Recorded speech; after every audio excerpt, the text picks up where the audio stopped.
Hey guys, Dante here. A quick update on our hiatus this past month. I want to apologize for the delayed episodes. I had recently undergone corrective eye surgery, and looking at a computer screen was pretty much impossible for a while, let alone the hours of editing required to upload. I still haven't fully recovered, but you'll hear more about that in Season 8, which we're already about halfway through recording. But now that I'm back, please enjoy episode 79, one of my absolute favorite episodes to re-listen to, and the season finale fan prompts episode 80 soon to come. Thank you for your patience with me. Thank you as always for listening. And without further ado, please enjoy. On today's episode, we decide to take on a prompt for the entire thing, building out a world around cute little animals and the seasons that they have to travel to. Exactly. And for our final prompt to cap off the episode, we are just putting all of that to work into a little scene about a mouse and a duck having adventures. It's great. All that and more in this episode of Your Rivers Are Wrong. Stay tuned.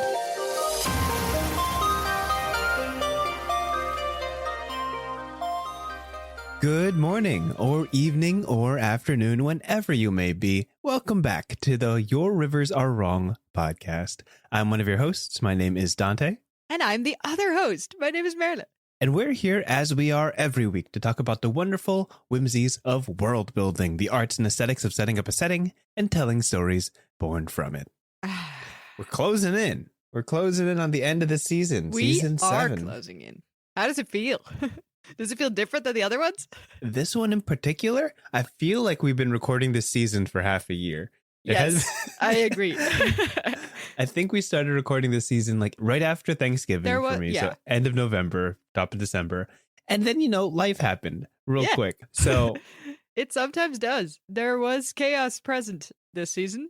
There were some breaks, people need breaks. Don't add us. Yeah. You won't realize anyway, good. by the way. Listen, I think that we advocate for a very healthy recording style, right? Obviously. Like we don't. Yeah, we have normal rhythms. I think so. I remember when we started this podcast, we were like, all right, what is our goals for this, right? The goal is that we make a podcast professional enough to put on our resumes, but also we have fun. And if either of those things, we just hang out. either of those things are not fulfilled, maybe we shouldn't be doing this podcast, but we still are because there's so much to talk about and so much fun to have. Double check marks. Yes, exactly. Any updates from you before we jump into our topic for today? Ooh, the sun is shining here. I had the busiest and also most efficient week I've had in a long time. I was just telling you this before we started. Yes. I woke up early. I did yoga all week. I don't know what's happening. I don't really trust it, so I'm gonna knock on all the wood I can find today. But it's feeling good, and the world is happy with me, which is great. I love the world. Spring. Oh, that's so good. Yeah, we had such sunshine for the first time in forever this weekend, and it was so great to just sit in the park and not be cold or rainy, because that's been literally all the other time ever for the past month. So that was really good for the spirit, I dare say. Yeah. This week for us has been very rainy. So it's like we're just waiting for that sun to break. Sorry. We had one day that was like 60s out of nowhere, and we're just like, what do we do? What do we do with this energy? We were all in our how does in it our work parkas again? and our winter gear. We're just like, all right, we got to recalibrate. Good energy. This I can feel for me, I can feel the work picking back up, That's the big thing for me. I feel like there's a lot to be done, and it's kind of the period where you start adopting different things to do. Yes. Usually very ill-advised, right? Like top of the year, it's like, oh, fresh start, no programs, everything's done. Surely I have time for this. Surely I have time for this too. And before you know it, life is busy again. So that's where I'm at right now. That's what I'm going through. And it's always so hard to sort of look in advance, like how much time something's going to cost. Because sometimes a project's just chill and you're done so quickly. And sometimes it's not. And then you're going to spend forever on it. And suddenly you're super busy because you said yes to a bunch of stuff. I really like how you said, I wonder how much time it's going to cost. And that's exactly the mindset, right? It's like whenever you do something, it's not like, oh, how much am I spending to make this happen? It's like, no, how many waking hours will I be working on this project? And is it worth it? But I'm really happy to have a whole bunch of really cool stuff lined up, and I'm ready to tackle it. Anything you can talk about? I don't want to really jinx it, but on the very simple surface, I started running games again. After last year, I pretty much stopped for a good long time. So just to kind of pick myself back together. And now that I've finally like rested and refreshed, time to like let all the new ideas come flooding out, right? Fun. I'm finding myself like almost like a veteran of the space in that there's ideas that I think of and I'm like, no, actually I did that already. And then I think of another idea. I'm like, no, actually, I've run that already. Oh, luxurious. That's great. It's like a whole lot of the very classic fantasy tropes. I feel like I've already dwelt in for many years. So it's like, all right, how do I make this interesting for me, right? And I'm trying to step into different genres, different settings. Very interesting thing. Trying to keep it exciting. So that sounds so fun. Because it's great if you like tropes are there for a reason. I mean, we literally keep talking about them on and on. Like there's endless possibility. But then also like once you've seen a lot that's out there, like some stuff is very similar, right? So it's very nice to sort of get out there a little bit and go a little bit crazy just because you can. Like you've seen the other stuff. Like why not? You know, I was going to ask, like, is it a like warm bath? Like, are you glad you're back? Does it feel fresh? What's tricky is because I keep pushing myself to run things out of my comfort zone. It's kind of stressful. It's kind of just a little bit, a little bit like I get a little bit nervous. I'm like, because it's new again. Like, do I know enough about this genre or this topic to really do it justice? And I find myself having to research. I've been looking up a lot of different tables and previous works and pulling inspirations from a lot of things I've read over the year. Oh, okay. In me looking at other tabletop RPGs, and I'm like, oh, I can use a little bit of this. I can use a little bit of this. Oh, this is a really great resource. Like, for example, I'm trying to run like an academic setting, you know, a little bit of magic, a little bit of academia, you know, our usual pocket, right? But since I've never run it before, I'm like, where do I look to for inspiration? And I found myself turning to Kids on Brooms, which is the magic academia setting. Found myself turning to Tangled Blessings, which is like the gothic, darker side of academia. I find myself looking at the Strixhaven book from D&D, which is also like a magical setting based on Magic the Gathering. Yeah. And I'm like diving into like all of these things that I haven't touched in a while. And I'm like, okay, what can I learn from this? And how can I use it? And it's so cool to find kind of realize, oh, this has always been here. And I could have used this a long time ago. So it's learning. I think learning is the newest, biggest thing for me, to actively seek new information. So learning is so great. I love all of this. Fun, stressful, a lot of things. Yeah. The new parts go with the stressful parts, yes. And obviously when the sessions kick off and the actual art is in motion, that's when I'm really thriving and it's all worth it. So. Oh, that sounds so great. I'm so happy you're back in it. And also like with a different lens, because you've seen so many of the other games and your YouTube channel is like booming from like different voices and different perspectives. And it must be so fun to just sort of scrape it back in, right? And be like, okay, so what do I want to do now? Like I know so much new stuff. That's great. It was so simple when I was just playing one game. You just like, oh, how can I do this in the day. within the box that I'm very familiar with? What stores can I run? Now it's like, now that I have 35 boxes, the box is gone. Which one do I want to use? So yeah, exciting stuff, and hopefully I'll have more updates. Luxury problem, but a great one to have, I think. Luxury problem, I'm sure. All right, let's get into this episode. Every episode, we talk about a world building prompt or a storytelling prompt, basically some sort of motif or theme that we build around and just talk about the intricacies of the nuances between what really builds out a world, right? Every episode is modeled around us trying to figure out what makes things tick. Today, we're going to tackle what has been a very small mini tradition that we started 3 seasons ago. Oh. Do we have one of this? We do. I actually was when I was looking up ideas for this episode, I was like, oh, there's a little bit of a trend. Oh. So it was episode 48, 59, 69, and now 79. What we're going to do this episode is we're just going to world build. I'm going to give a nice little prompt, a little overarching idea. Yeah, we have done that before. I was like, I really should know what this is because I've been with all of the recording. Like I'm part of the making. You have, in fact, been in all these episodes. Yes, I should have been aware, but I wasn't. Hey, that sounds great. Yeah, so I'm just gonna kick off a prompt. Yeah, it's inspired by a lot of the things that I've been reading or watching recently. A little bit of Dungeon Meshi, a little bit of I read this past weekend on stream. I read Fox Curio's Floating Bookshop. as per your recommendation. Yeah. And I really loved how it just kind of built out a world through just the prompts it offered. So I'm going to tap into both of those as I offer this idea.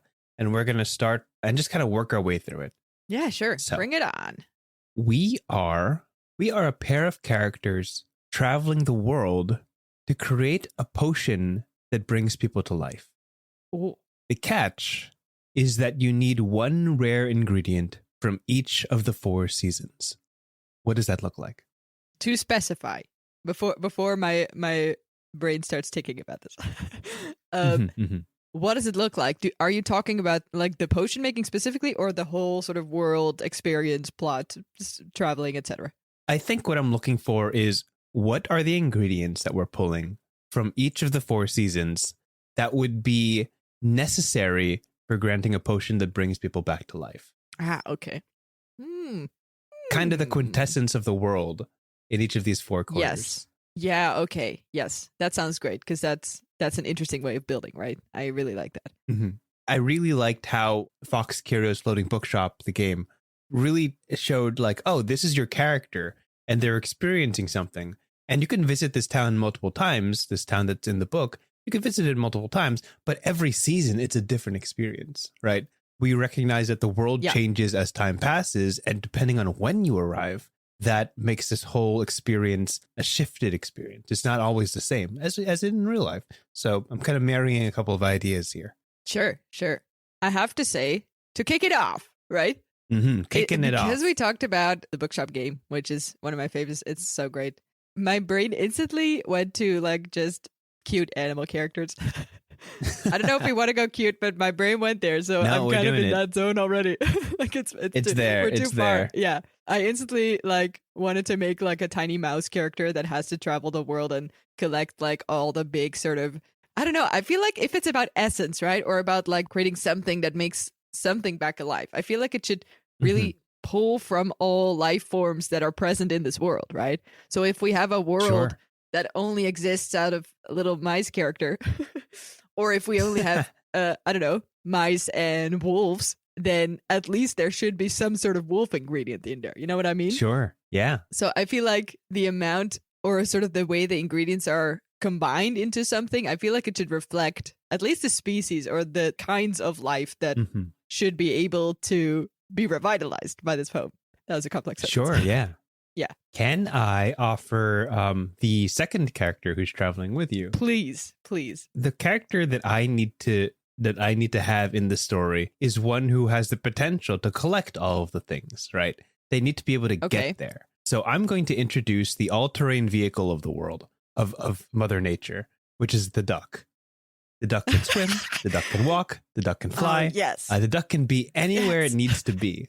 This makes me so happy. This is great. To grab exactly what they're looking for, right? The only thing the duck can't get into is small spaces, and I'll be trusting our friendly mouse to do that. Yes. There's actually a really great game. Now I can do this because I have that knowledge. Now I can do this. There's actually a really great game called Badger and Coyote by Pandion Games. It's a 2-player duet game. Yeah, I feel like I've heard about this. And the whole concept is that there's a badger and there's a coyote, and you're good at 2 different things. So you can't survive in this world alone. You have to rely on the other person. So to complement your mouse person, which I'm guessing is going to be the diplomat, the public speaker of the 2. Can I just be the doer? You be the speaker, I be the doer. That's what mice are famously good at. Public speaking. Famously good at public speaking. Let's go. Yeah. Okay. Ducks are great at swimming and at walking and at carrying things, I guess, because he's a collector. Like, how big are these ingredients also? Like, if there's like a bunch of big animals, if this is a normal world, like if you need to like carry, I don't know, I feel like at least there needs to be like some sort of a toenail of some sort of thing, or like a piece of a horn of another animal, or Also, is this plant inclusive? Like, how far are we going with this? I feel like because we're cute, like we can stay simple, but why not make it complex? Like cute and complex can also be existing, you know? Well, as per the prompt, right, we're building a potion that brings people to life. So I feel like there needs to be some sort of like living things involved in this, right? Yes. And if we're reflecting the seasons, I feel like there's things that's available in summer that's not available in winter. And it honestly kind of naturally implies there's some sort of life breath involved in making this potion. Life breath. What is it? As in like just there are living things in motion that are involved in the process of whatever ingredients we need. Okay. I like how we're also like kind of small. Yeah. I feel like this is a very much small adventure, big journey type deal. Yeah, like the places we're going are massive, expansive. I'm kind of leaning a little bit into like God, what's that game called? Root? Do you know this one? Ooh, like it's a yes, a board game Root. kind of. Oh, the art's so great. Side note. Mhm. But like I'm leaning a little bit into like different kind of kingdoms and sort of gaining their trust in order to gain their form of ingredients / seasonal specific thing that they want to share, right? And also, what Mhm. if the ingredients are not just physical, but what I was thinking, like, what if there's just a kingdom of bugs, right?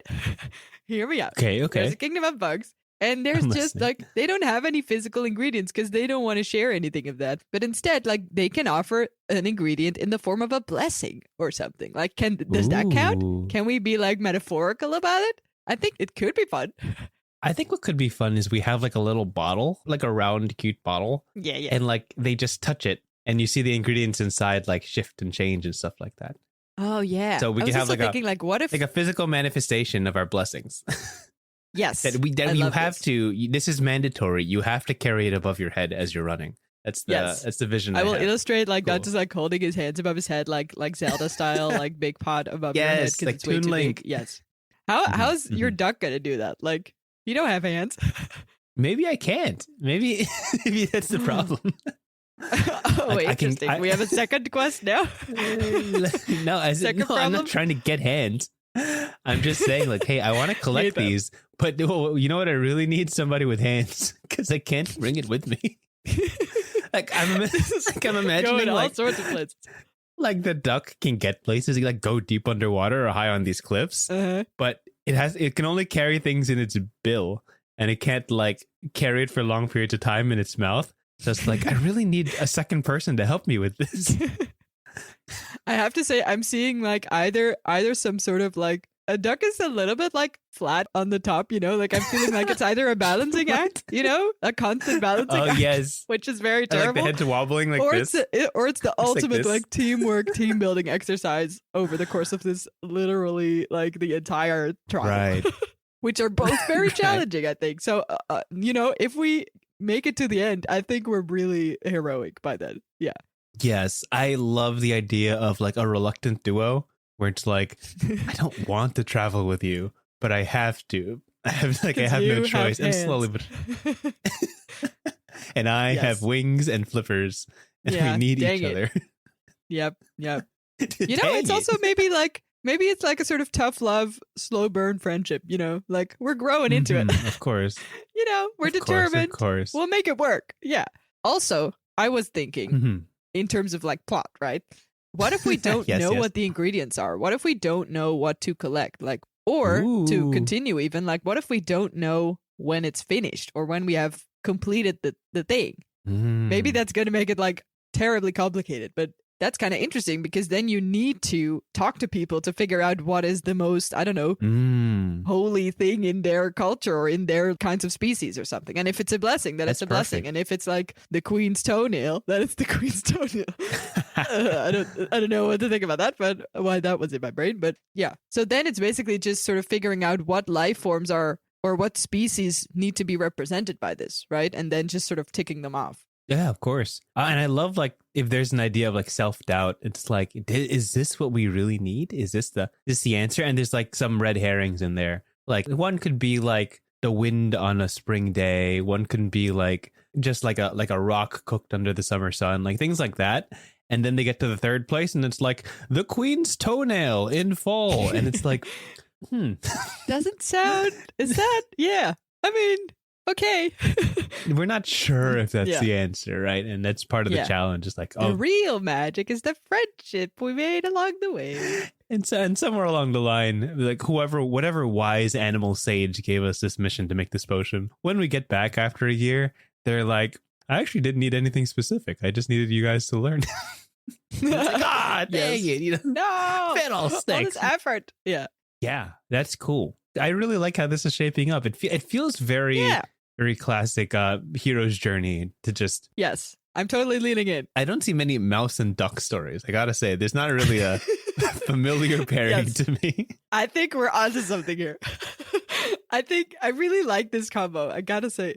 Why do people not like ducks? What's happening here? Do people not like ducks? I mean, I don't know. Is that the problem? Like, why is this a thing? I think they're not very photogenic. They're not very like ducks are not a very cute shape. And they get there. I think they get there, right? There's what does like, that mean?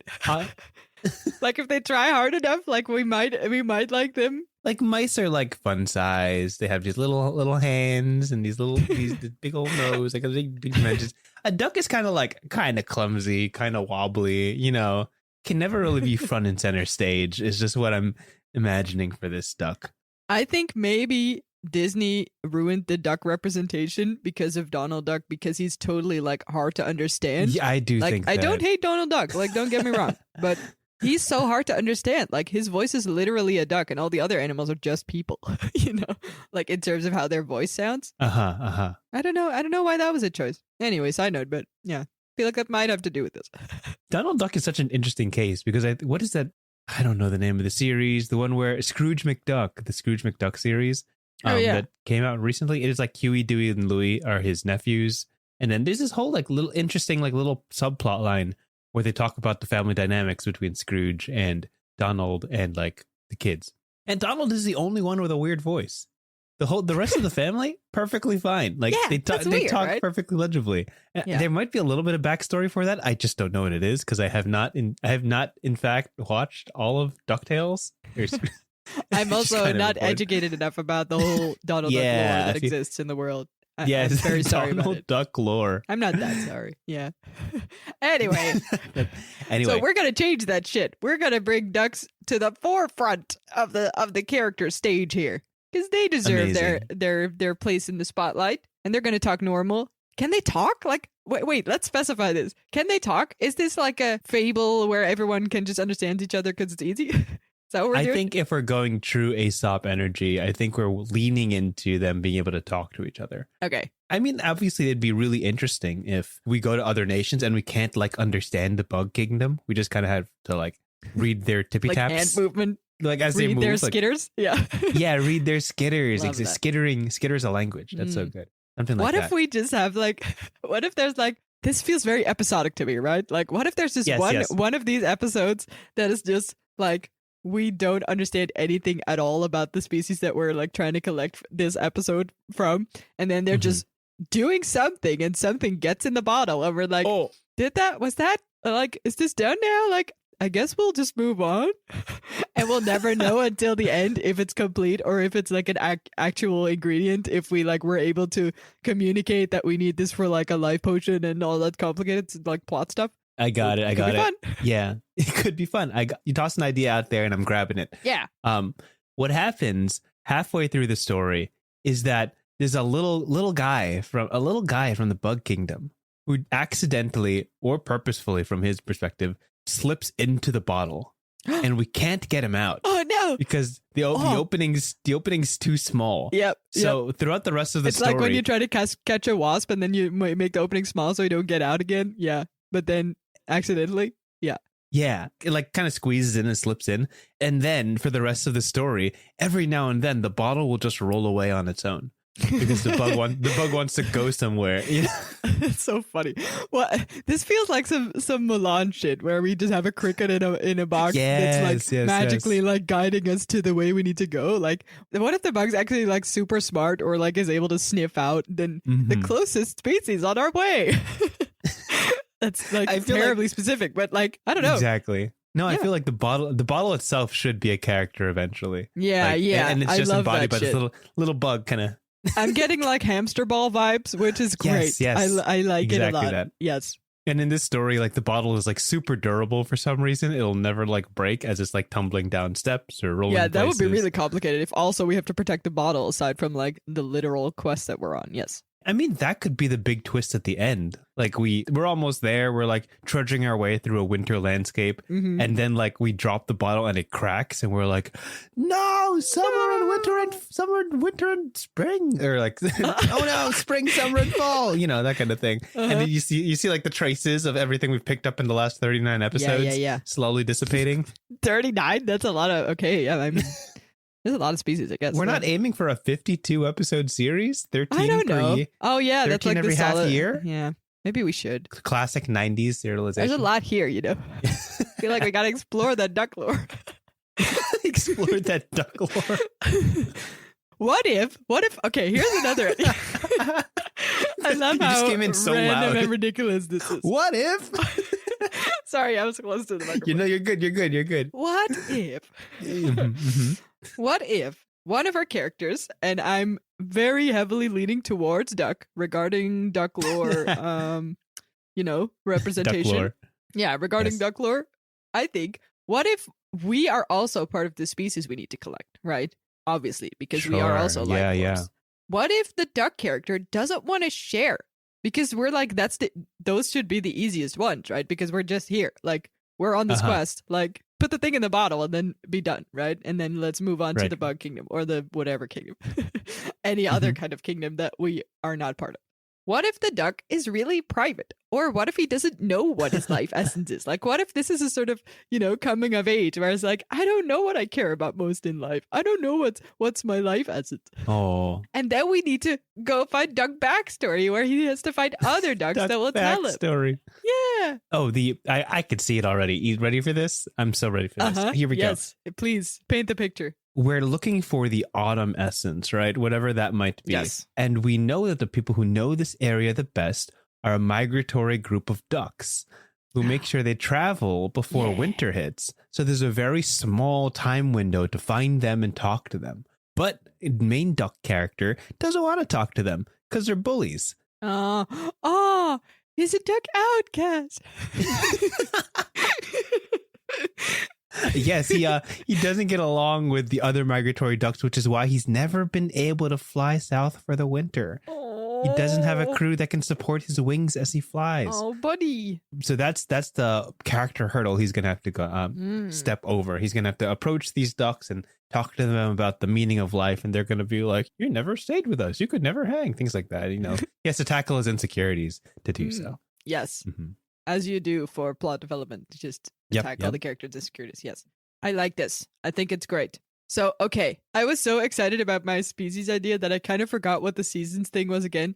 We have to collect all the seasons essences, or is it like season specific what things we can collect? Like, can we only find the ducks in autumn, or can we only find the bug kingdom in summer, for instance? Or is this like people have to guide us to the essence that we need to collect for that one specific season?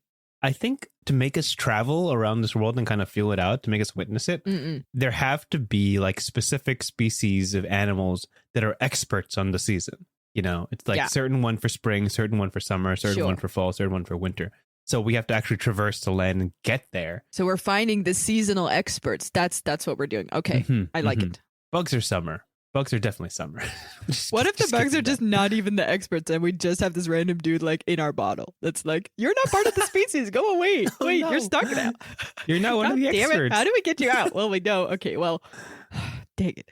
It's one of those situations where you want to like flip the bottle and shake it out, but everything else in the bottle is too important. You can't. It's terrible. It's a balancing act. It's got to stay upright. Yeah. I love it. Yep.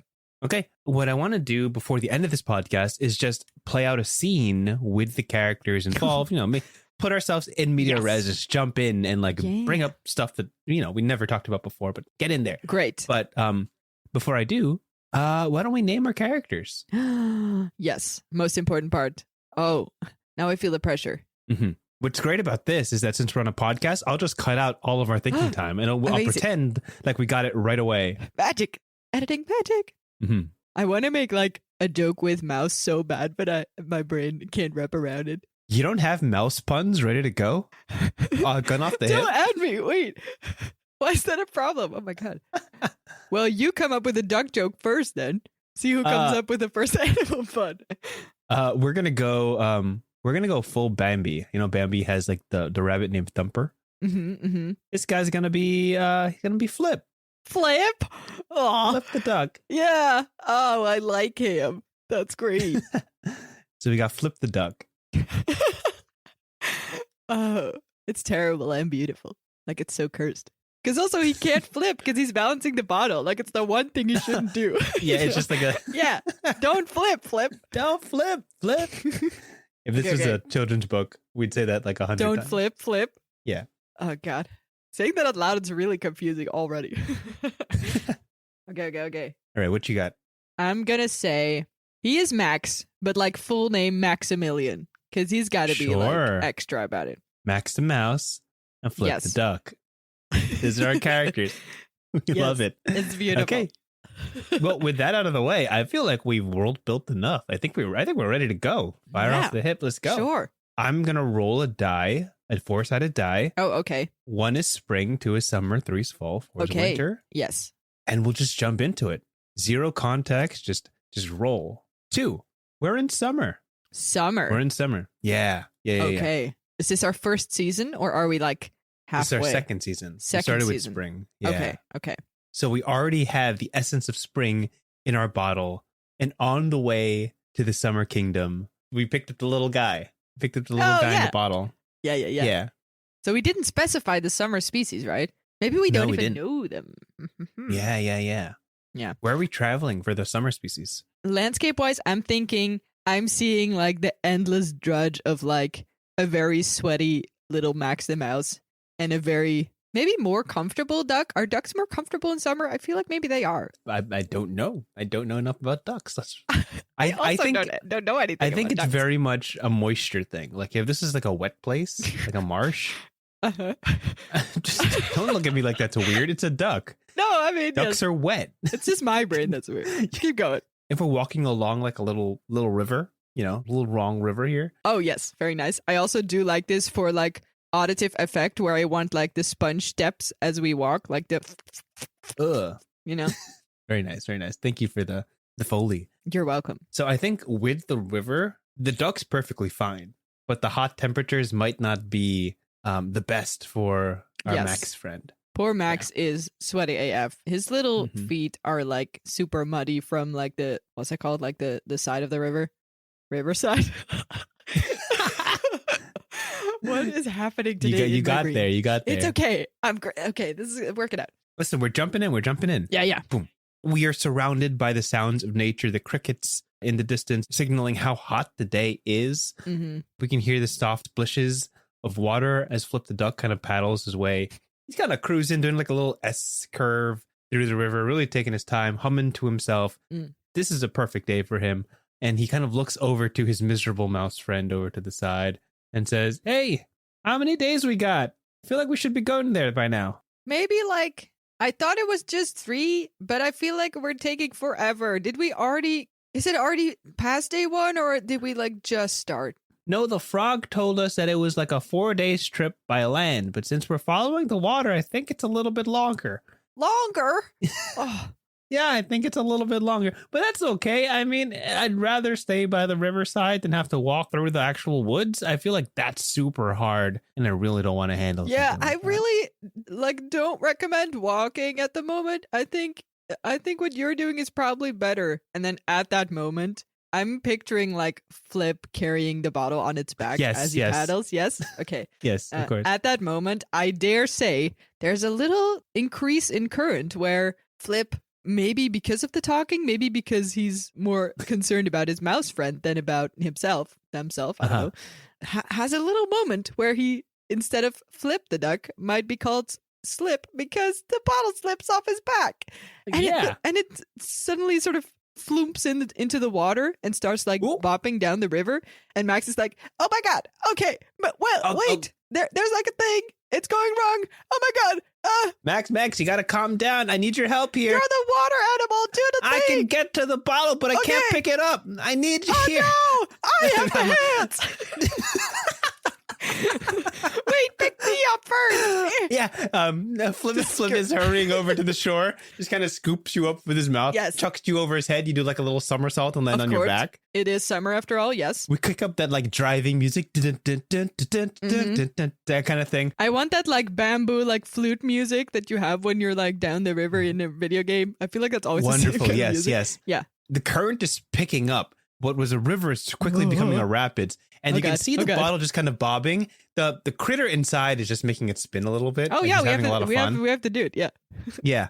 And we're just surfing down this current, and we'll do the classic thing, right? The classic, right? I don't know where this river goes, but I'm pretty sure that's a waterfall up ahead. Oh, no. Max, what's the plan? I also want to say, tiny pause. I want to say that we named the bug because we can't like understand him at all. And at first we hated him, and then we just had to have him because he's our travel buddy now because we can't flip the bottle. So I want to say that our little bug friend is named Fred. So Max is just calling and be like, Fred, do like the counter thing that you do on land. Does it work in water? Oh, dang, it's not working. Go faster, Flip. He can't hear you over the water. I'm moving as fast as I can. Yeah. I can travel on 3 different terrains. Yes. This is my fastest. I swim faster than I can fly. Yes. And there's this action scene. They're bobbing and weaving through the rocks. The waves are crashing over. Max almost gets knocked off by this wave that hits him from the side. Oh. Max, are you okay? Yeah. It's closing in on the waterfall. We're like, Max, I hope you have a plan. I'm going to dive for it, but you better be able to grab it. If that thing hits the bottom of the waterfall, we're done. It's broken. Oh God. Okay, hold on. Here we go. We jump off. Yep. And we begin falling. There's this epic slow-mo scene where the bottle is catapulted off the waterfall and just tumbling in the air. Oh my God. Flip does the really cool thing. He just kind of guns for it. He points his head forward, and as he steps off the waterfall, his wings flap open. Oh yeah, we got like that like below shot where we see him like yes. How do you say it? Like where the sun gets blocked by his beautiful shadow of the his wings silhouette. floating out. Yes, exactly. Amazing. Yeah. And there's a slow-mo moment where they have the high violins as everything's really tense. Yes. As we close in, you can see Flip go for it. He tries to use his bill and grab onto the top kind of cork thing, but he doesn't quite land it. And you start seeing him slip. His wings kind of falter, and he's starting to spiral and tumble. This is all on Max. What does Max do in this situation? Oh my God. I think Max is like desperately like clasping his 2 little feet around the neck of Flip to be able to like hold on in a way, and then with his hands like reaching out to try to like be able to catch the little, I think there's a little rope on top of this bottle or something, or like a little like handle. I don't know. Sure, there. Yeah, we're all about efficiency in this store. Of course. So he desperately tries to clasp it, and just at the moment where he thinks he's getting it, and he's finally reaching in time, it slips from his grasp, and we see how Flip is making like the most beautiful rescue motion, but it's not enough. And we see the bottle tumbling down, where just before it hits the surface, we see like a white shadow. And all of a sudden, we see how a gigantic, mouse perspective, gigantic swan sort of dives from the water and catches the bottle with his shoulder blades. Yeah, sure. Shoulder blades. How do swans work? I don't know. I don't know how ducks work. It's all the same. Famously, the shoulder blades of a swan. I'm like, how do you, like, what's the thing you can balance with, right? Like on your back? Is it shoulder blades? I don't know. Yeah, shoulder blades.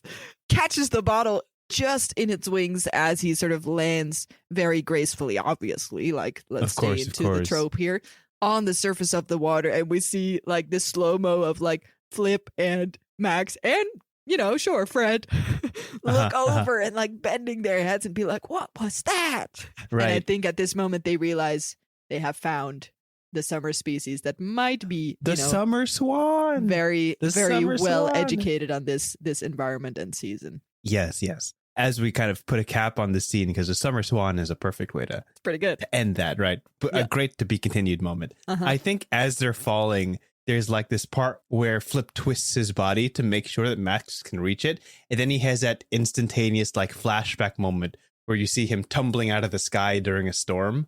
he's falling out of formation of the feed ducks flying away for winter. And he's desperately trying to snap himself out of that terrible, terrible flashback that will surely revisit on a later episode. Oh no!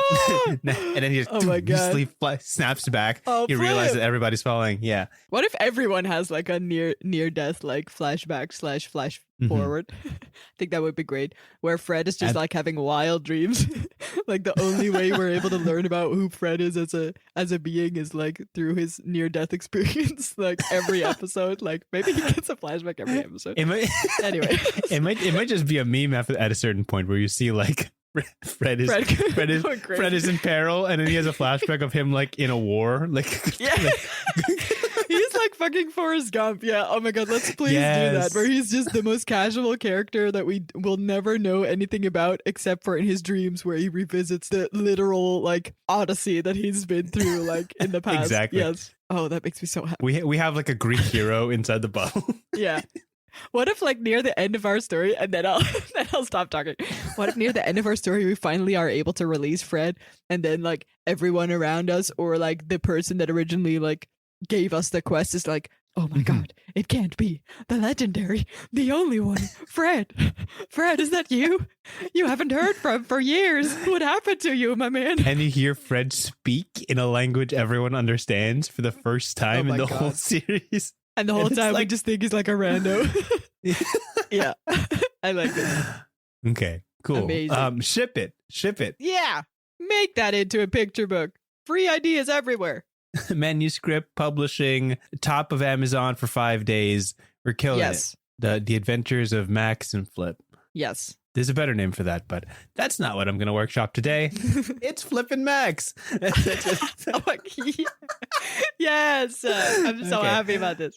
With that, I think that's a great way to cap the last prompt of the season before fan prompts, which is next episode. Prompts all around. It's lovely. Stay tuned for that.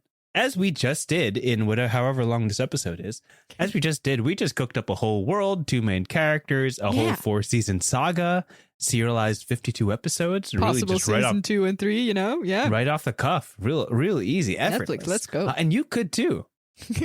Yeah. In the infinite expanse of your imagination, feel welcome, actually, to world build and storytell and create these universes of your mind to use however you want in game, in story, in prose or poetry, however it might find you.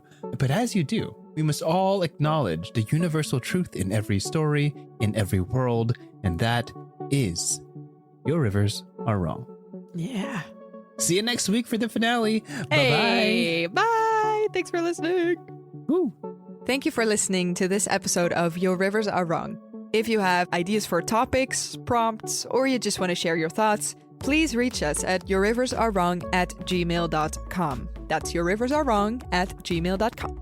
Also, a big thanks to Maarten Schellekens, who created the intro and outro music for our podcast. And most importantly, thank you for listening. We hope to see you at the next one. Bye.